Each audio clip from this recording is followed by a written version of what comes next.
Good evening student, welcome again to the another lecture of nutrition. तो मैंने जैसा कि कहा था कि कल मैं आपका सिलेबस ही लेके चली आऊँगी। तो ये रहा आपका सिलेबस। तो मतलब पूरा सिलेबस तो नहीं है, हम फर्स्ट यूनिट पढ़ रहे थे। तो फर्स्ट यूनिट, आपका फर्स्ट यूनिट का जो सिलेबस है ये आपके सामने रहा।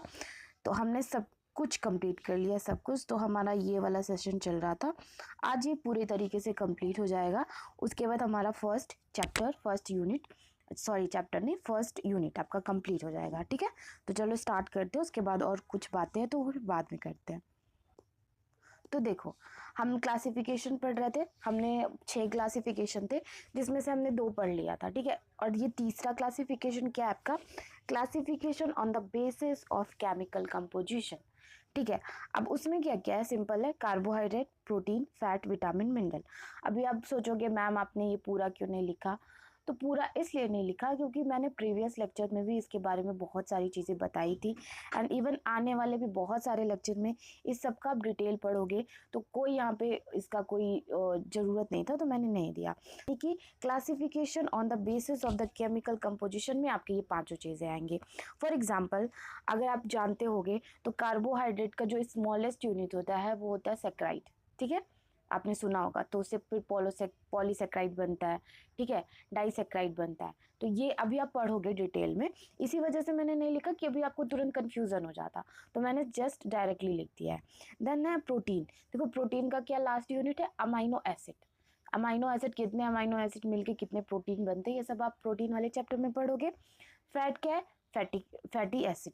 फैटी एसिड है वो सबसे स्मॉलेस्ट यूनिट है, उसमें जाके टूटता है। विटामिन डिफरेंट डिफरेंट तरीके का है, मिनरल भी डिफरेंट डिफरेंट तरीके का है। इसलिए मैंने डिटेल में नहीं लिखा क्योंकि आपने अभी पढ़ा नहीं है तो आपको कन्फ्यूजन हो जाएगा। इसीलिए बस इतना जान लो कि केमिकल कंपोजिशन में आप ये 5 चीज़ें दिखाओगे। ठीक है, समझ में आया? मेरी बातें भी समझ में आ गई होगी। चलो आगे बढ़ते हैं। नेक्स्ट है आपका classification on the basis of geographical area. अब ये मैंने जैसा कि कल भी बताया था आपको कि ये नॉर्सेट वाली चीज़ में दिया था, तो मैंने सोचा आपको बता दूं। तो देखो 2 है, सिंपल था, national food and the continental food. भी ईजी है। देखो नेशनल फूड क्या होता है? Refer to the dish that are consider representative for the particular country. जैसे हमारे इंडिया का, ठीक है, इंडिया के हमें बहुत सारे डिश हैं, जैसे जलेबी हो गया, लिट्टी चोखा हो गया, ये मे भी आपको दूसरी कंट्री में मिले। ठीक है, तो हमारी कंट्री का जो नेशनल फूड आप बोल सकते हो, नेशनल डिश आप बोल सकते हो, तो ये सारी चीज़ है। कॉन्टिनेंटल फूड क्या होता है?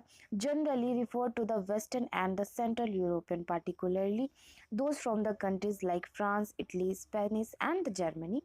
एक शब्द में अगर हम कह सकते हैं हमारे इंडिया के बाहर के फूड, इंटरनेशनल फूड। बट यहाँ पे इंटरनेशनल नहीं, कॉन्टिनेंट फूड लिखते हैं। इंटरनेशनल फूड आपने कभी सुना भी नहीं होगा, कॉन्टिनेंटल फूड आपने सुना होगा।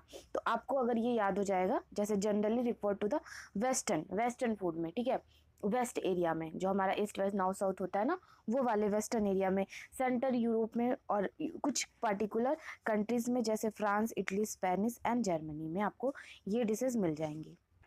तो इतना समझ में आया? इसमें ज़्यादा कुछ था नहीं, ज़्यादा कुछ इसमें तोप नहीं है। चलो इसको पढ़ते हैं अभी। 5th वाला क्या है? Medical classification. ये बहुत इजी है, ये भी बहुत इजी है। देखो फर्स्ट क्या था?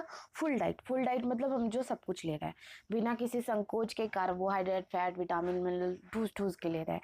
लेकिन अगर कोई डिजीज हो जाए ना, अगर देखो किसी को क्या हो जाता है, शुगर हो जाता है, तो हम उसको बेसिकली क्या बोलते हैं कि आप कार्बोहाइड्रेट लेना बंद कर दो, आप शुगर वाली चीज़ें लेना बंद कर दो। बट कहीं ना कहीं शुगर वाली चीज़ें हमें एनर्जी भी दे रही है, उसके एक्सेसिव अमाउंट में लेने से आपको डायबिटीज़ हुआ। अब ये शुगर का जो एक जगह आपकी बॉडी में खाली रह गया ना, उसको पूरा कौन करेगा?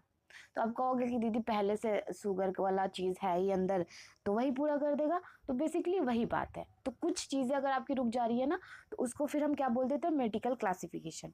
जिसमें पहला आपका फुल डाइट, जैसे मैंने भी बताया। देन है ब्लेंड डाइट। अब ब्लेंड डाइट क्या है? रिस्ट्रिक्शन ऑफ स्पाइसेस, यानी हम इसमें स्पाइसेस वाली फूड नहीं खाते ब्लेंड डाइट में। देन आपका सॉफ्ट डाइट। सॉफ्ट डाइट मतलब जिसको ज़्यादा चबाना ना पड़े, जैसे हमारे एरिया में खिचड़ी बन जाता है, ठीक है, और तहरी बन जाता है, स्मूदी बना लेते हैं लोग। तो ये सब कुछ क्या है? जिसको ज़्यादा चबाना नहीं पड़ता। अभी कोई पेशेंट है जिसको एनर्जी नहीं लग रही है, भाई हम उसको लाके मुर्गा मसल्लम देंगे नहीं ना, समझा करो, ठीक है। तो इसीलिए हम उसको सॉफ्ट देंगे, जैसे खिचड़ी नॉर्मल बना लिया, दलिया बना लिया, तो ये सारी चीज़ें, ठीक है। नेक्स्ट है लिक्विड डाइट। लिक्विड डाइट, अभी देखो बहुत लोग होते हैं जिनका डाइजेशन बिल्कुल ख़राब होता है, बड़े बड़े ऑपरेशन हो जाते हैं लोगों के, ठीक है। अभी आप फर्स्ट ईयर में हो, उतनी चीज़ें मे भी आपको पता हो, मे भी आपको नहीं भी पता हो, बहुत सारे ऐसे डिजीज कंडीशन है जहाँ पे लोगों को बस एक समझ लो पाइप के थ्रू उनको खाना भी जाया जा रहा है अंदर, वरना वरना वो कुछ नहीं खा पाते। तो उसको हम क्या बोलते हैं, लिक्विड डाइट। जैसे सिर्फ जूस पे डिपेंड है, सिर्फ जूस पे डिपेंड है। कहीं कहीं आपने देखा होगा कि अगर किसी को रोटी सब्जी की भी जरूरत है तो उसको भी ब्लेंड करके अच्छे से उसको पीस के पाइप में भरा जाता है अंदर डालने के पेशेंट के लिए। जिंदगी बहुत बहुत बेकार है भाई, एक बार डिजीज कोई हो जाती है ना, बहुत दिक्कत होता है। इसलिए अपना ख्याल रखो, अपनी फैमिली का ख्याल रखो, ठीक है। मेडिकल क्लासिफिकेशन समझ में आया। तो ये 5 क्लासिफिकेशन है, 2-3 तो बहुत इजी है, कोई दिक्कत नहीं है। एक थोड़ा मुझे टफ लगा, तो आपको भी थोड़ा टफ लगेगा अगर मुझे लगा है तो। होप क्या करना है, चलो आप लोग मेरे से ज़्यादा इंटेलिजेंट हो, नहीं लगना चाहिए। देखो नेक्स्ट है आपका classification on the basis of the nutrient value. Nutrient value मतलब देखो मैं पहले बताती हूँ, उसके बाद हम इसको पढ़ेंगे। न्यूट्रिएंट वैल्यू देखो, जैसे हम सिर्फ दाल लेते हैं तो हम सुनते हैं दाल में बहुत ज़्यादा प्रोटीन होता है, बट क्या दाल में एनर्जी नहीं मिलती, कार्बोहाइड्रेट नहीं होता, फैट नहीं होता, कभी सोचे हो? यानी एक जो है ना, एक फूड आइटम आपको बहुत सारे न्यूट्रिएंट वैल्यू दे सकता है, समझ रहे हो आप? जैसे हम पालक की बात करें तो पालक हमें इलेक्ट्रोलाइट भी देता है, इलेक्ट्रोलाइट वही आयरन वगैरह जो हम खाते हैं वो भी देता है, प्लस क्या हमें एनर्जी भी दे रहा है, यानी कार्बोहाइड्रेट भी दे रहा है। चावल भी ऐसे ही है, फाइबर भी दे रहा है, उसके साथ अगर हम ले रहे हैं उसके साथ कार्बोहाइड्रेट भी दे रहा है, यानी एक डिश है ना काफी न्यूट्रिएंट को इकट्ठा करके रख रहा है। तो न्यूट्रिएंट वैल्यू के अकॉर्डिंग, उसके अकॉर्डिंग हमने फिर इसको डिवाइड किया है, ठीक है। तो बेसिकली ये क्लासिफिकेशन है, आपके फूड का क्लासिफिकेशन है, classification on the basis of the nutrient value. But इसके भी फिर टाइप्स है, अब कितने टाइप्स है वो देखो। Food can be classified based on their nutrient value into 12 groups. 12 group में बांटा गया है, ठीक है। ये 12 ग्रुप आपके हैं। अभी मैं सिंपली आपको समझा दूंगी कौन कौन से ग्रुप है।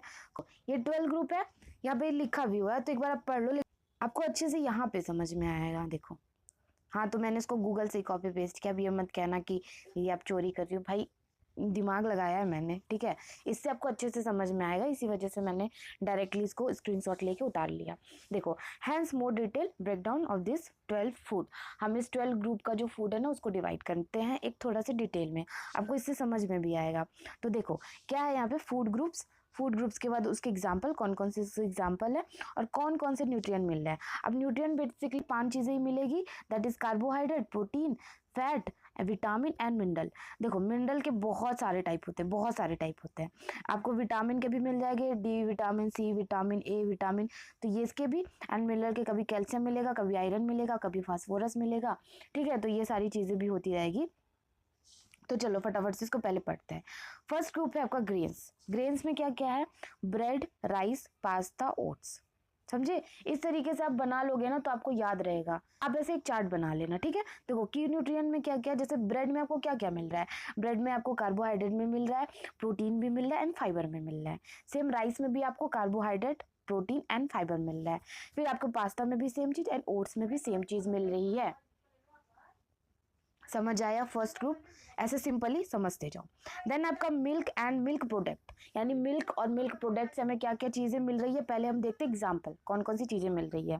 तो पहला है मिल्क, योगर्ट, योगर्ट दही को ही बोलते हैं, एंड फिर चीज़ मिल रहा है, यानी मिल्क प्रोडक्शन से हमें ये सारी चीज़ें मिल रही है। और मिल्क से हमें क्या मिल रहा है, कौन से न्यूट्रिएंट मिल रहे हैं। तो मैंने बेसिकली आपको बोला कि वो 5 न्यूट्रिएंट में से हमें कुछ ना कुछ मिलेगा। तो कैल्शियम क्या है, एक मिनरल सोर्स है, प्रोटीन आपको मिल ही रहा है, vitamin D and vitamin B12 मिल रहा है जो विटामिन में आता है, समझे? वो 5 न्यूट्रिएंट वैल्यू में ही घुमा फिरा के आपको चीज़ें मिलेगी, कुछ बाहर से नहीं मिलेगा, ठीक है। सेकंड आया समझ में। चलो थर्ड देखो, फ्रूट एंड फ्रूट्स प्रोडक्ट, मतलब डायरेक्ट या तो फ्रूट या तो आपके फ्रूट से बने हुए प्रोडक्ट, जैसे एप्पल्स, बनाना, ऑरेंज, बियर्स, सारे फ्रूट्स है ना। तो फ्रूट से हमें क्या क्या मिलता है, बेसिकली हमें विटामिन मिलता है, सारे तरह के विटामिन हमें फ्रूट में मिल जाता है, ठीक है। तो विटामिन मिलता है, मिनरल भी आपको साथ में मिलता है, फाइबर एंड आपको एंटीऑक्सीडेंट भी मिलता है, ठीक है। एक नया चीज आ गया एंटीऑक्सीडेंट, आगे सिलेबस में होगा तो हम पढ़ेंगे जरूर, ठीक है। नेक्स्ट है एग। एग में सीधे एग है, ठीक है, यानी आपका फोर्थ जो ग्रुप है वो एग है, और एग का जो एग्जाम्पल है वो एग ही है, ठीक है। उसमें क्या क्या मिल रहा है, प्रोटीन, विटामिन एंड मिनरल, 4 चीजें, ठीक। नेक्स्ट है आपका मीट एंड पोल्ट्री। ठीक है, ये क्या है, चिकन एंड टर्की, वे पूरा नॉन वेज है। ठीक है, इसमें क्या क्या आपको मिल रहा है, protein, iron, zinc and vitamin B. ठीक है, चलो देखो पोल्ट्री मतलब क्या होता है, मुर्गी पालन। ठीक है, अगर मैं प्रोनाउंसिएशन गलत कर रही हूँ तो उसके लिए सॉरी, बट यही होता है प्रोनाउंसिएशन। ठीक है, इसका मतलब होता है मुर्गी पालन। ठीक, चलो अब कंफ्यूज मत होना। देन है फिश एंड सेलफिश, ये फिश के सारे टाइप्स है, साल्मन, टूना, सीमा, ये सारे फिश के टाइप्स है। फिश के भी बहुत सारी वैरायटीज आते हैं ना, तो वो है। ठीक है, उसमें क्या क्या में पाया जाता है, protein, omega 3 fatty acid, omega 3 fatty acid ये पूरा है। ठीक है, देन है विटामिन डी। समझ आया? तो हमने 6 पढ़ा, अब हम देखते हैं आगे। 6 के बाद है आपका 7वां वेजिटेबल्स। वेजिटेबल्स में आपको पता ही है, lettuce, carrot, spinach, broccoli. Lettuce means होता है सलाद, सलाद में पूरी चीज़ें आ जाएगी जो भी आप खा रहे हो। ठीक है, पूरा का पूरा सैलेड जिसको हम बोलते हैं। देन है कैरेट, स्पिनिच एंड ब्रोकली, ये तो आपको पता ही होगा। उसमें हमें कौन कौन से न्यूट्रिएंट वैल्यू मिल रहे हैं, वो है आपके vitamin, minerals, fibre and antioxidant. ठीक है, चलो तो आपका फैट्स एंड ऑयल। ठीक है, इसमें क्या क्या है, बटर, ऑयल, नट्स, सिंपल। ठीक है, ये आपको पता होना चाहिए। इसमें क्या होता है, state, saturated and unsaturated fat, ये फैट के टाइप्स है, जब आप पढ़ोगे तो आपको पता चलेगा। देन आपको इसमें एनर्जी मिलता है, कौन से न्यूट्रिएंट वैल्यू, एनर्जी यानी कि कार्बोहाइड्रेट मिलता है। आप दूसरे नाम समझा करो, अगर मैं यहाँ पे बोलती बॉडी बिल्डिंग तो आपको समझना चाहिए था कि हाँ यहाँ पे प्रोटीन की बात हो रही है। अगर मैं बोलती इम्यून सिस्टम को बूस्ट करने के लिए तो आपको पता होना चाहिए था कि विटामिन की बात हो रही है। तो जो दूसरे नाम है ना, दूसरे शब्द है, तो उसको समझा करो। ठीक है, नेक्स्ट है आपका legumes, nuts and the seeds. इसमें क्या है, बीन्स, लेंटिल, चिकपीस जिसको हम चना बोलते हैं। ठीक है, फिर है पीनट जिसको मूंगफली बोलते हैं, आलमंड मतलब बादाम। इसमें आपको क्या क्या चीज़ें मिल रही है, क्या क्या न्यूट्रिएंट वैल्यू मिल रहा है, that is protein, fibre, iron and magnesium. Okay, चलो 10th क्या है, शुगर एंड शुगर प्रोडक्ट, यानी शुगर से बने हुए product, sugar, honey and candy. Candy मतलब टॉफी वगैरह जो हम खाते हैं। ठीक है, उसमें हमें क्या क्या मिलता है, कार्बोहाइड्रेट एंड एनर्जी, बाकी कुछ नहीं। ठीक है, नेक्स्ट है आपका नॉन अल्कोहलिक बेवरेज। बेवरेज मतलब होता है ड्रिंक, यानी पीने वाला पदार्थ। नॉन अल्कोहलिक मतलब जिसमें अल्कोहल ना हो, तो ऐसे कौन से, जैसे जूस, वाटर एंड मिल्क, ये इसमें अल्कोहल नहीं पाया जाता। तो इसमें क्या क्या चीज़ें रहती है, आपको वाटर मिलता है यानी इलेक्ट्रोलाइट, उसके साथ आपको मिनरल मिलता है एंड आपको विटामिन मिलता है। ठीक, जूसेस अगर पी रहे हो आप तो फ्रूट से ही बन रहा है, तो आपको उसमें विटामिन मिल रहा है। नेक्स्ट आपका अल्कोहलिक बेवरेज मतलब जिसमें अल्कोहल रहता है, तो उसमें क्या है, बियर, वाइन एंड स्प्रिट। इस सब में आपको क्या मिलता है, अल्कोहल मिलता है, तो हम कार्बोहाइड्रेट। तो इसमें क्या मिलता है आपको, अल्कोहल एंड सम कार्बोहाइड्रेट। ये हुआ खत्म आपका पूरा का पूरा फर्स्ट यूनिट। चलो एक बार सिलेबस पे जाते हैं। तो मैंने सब कुछ कंप्लीट करा दिया। जिन बच्चों ने स्टार्टिंग से अंत तक चीज़ें देखी है उनको समझ में आ गया होगा। ठीक, जिन्होंने नहीं देखा है तो जाके एक बार ज़रूर देखना। ठीक है, मैंने सब कुछ इसमें कंप्लीट करा दिया है। एक चीज़ के लिए आप अगर कंफ्यूज होगे कि ये मैंने नहीं कराया, जैसे यहाँ पे ओरिजिन पूछ रखा है। ठीक है, अगर ओरिजिन आपको लग रहा होगा कि मैंने ये नहीं कराया, तो क्लासिफिकेशन में मैंने ओरिजिन कराया था। यहाँ पे मैं फिर से बता दूँ आपको। ठीक है, on the basis of origin, origin के बेसिस पे, यानी जहाँ से बन रहा है उसको हमने दो पार्ट में डिवाइड किया था, that is plant base and animal base. कल के लेक्चर में मैंने बताया था, तो प्लीज़ जाके एक बार देखना। पूरा का पूरा फर्स्ट यूनिट होता है आपका कंप्लीट, और आपसे ज़्यादा मैं खुश हूँ कि मैंने अपना ये कमिटमेंट ही बोलते हैं। ठीक है, कमिटमेंट को अच्छे से अपना पूरा किया। ठीक है, और देखो आप पूछते हो नोट्स बहुत अच्छा है, नोट्स कहाँ से ले, नोट्स कहाँ से खरीद सकते हैं। तो भाई ये खरीदा हुआ नोट्स नहीं है, ये मैं खुद बनाती हूँ। मुझे देखो एज अ स्टूडेंट मैं समझती हूँ कि स्टूडेंट को ज़्यादा सब कुछ नहीं चाहिए होता है, बट थोड़े में ज़्यादा समझ में ऐसा कुछ चाहिए होता है। तो मैं नोट्स उस हिसाब से बनाती हूँ। फ्री ऑफ कॉस्ट आपको नोट्स मिल जा रहा है हर दिन लेक्चर के साथ। मैं टेलीग्राम एंड व्हाट्सएप ग्रुप पे दे देती हूँ, तो वहाँ पे जाके आप ज़रूर देखना। तो देखो टेलीग्राम ग्रुप का भी सेम नेम है, ज्ञानवी मोदनवाल करके, एंड सब व्हाट्सएप ग्रुप का भी। तो वीडियो के डिस्क्रिप्शन में भी लिंक मिल जाएगा, प्लस आपको आप मेरे चैनल के डिस्क्रिप्शन में जाओगे वहाँ पे भी आपको लिंक मिल जाएगा। ठीक है, तो वहाँ से जाके या तो आप लिख लो या तो आप प्रिंट आउट करा लो। एक चीज़ और कि आप सोचते होगे कि दीदी आप पीपीटी में क्यों नहीं देती हूँ, मतलब इस तरीके से स्लाइड में क्यों नहीं देती हूँ, मैं आपको A4 साइज में क्यों देती हूँ, इस तरीके से पीपीटी में क्यों नहीं देती हूँ, और इस तरीके से क्यों देती हूँ। तो इसका रीज़न सिर्फ और सिर्फ इतना है, बहुत सारे बच्चे नहीं लिखते हैं नोट्स, और यार कॉलेज लाइफ में मुझे खुद नहीं पसंद। नोट्स वगैरह लिखना, तो मैं सोचती हूँ अगर जिन बच्चों को नहीं हो पाए तो वो उसको प्रिंट करा लें, प्रिंट करा के इकट्ठा एक साथ रख लें और अपना पढ़ाई कर लेंगे।